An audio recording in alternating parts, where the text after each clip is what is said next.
Now let's take a look at the derivative with respect to x of x over the square root of y.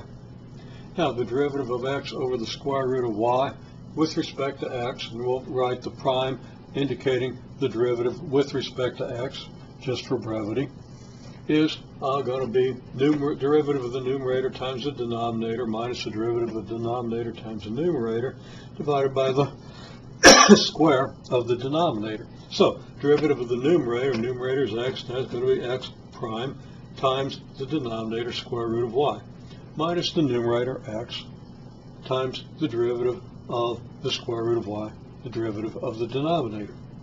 And then you divide that by the square of the square root of y. So what's the derivative of x?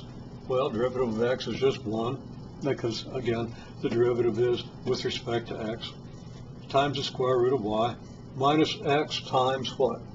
The derivative of the square root of y. What's the derivative of the square root of y? Well, look at this now. The derivative of the square root of y is derivative of y to the 1/2, which is can be written derivative with respect to x of y to the 1/2. In any case, the derivative of that with respect to y, and maybe I should write that intermediate step, that's the derivative,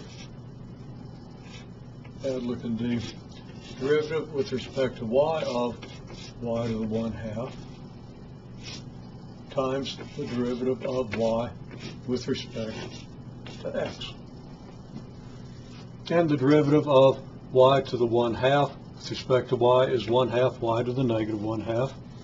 And the derivative of y with respect to x we simply can designate by y prime or by dy dx. So that could be either y prime or dy dx. So what we get then when we do the derivative of the square root of y is 1/2 y to the negative 1/2 dy dx. So here's our numerator, here's our denominator. There's more simplification that can be done, but this is the calculus part of it. The rest is just algebra, and I'm not going to go through the details of that right now. I think everybody can handle those details. We're going to go ahead and look at derivatives of equations. So we'll get that in the next clip.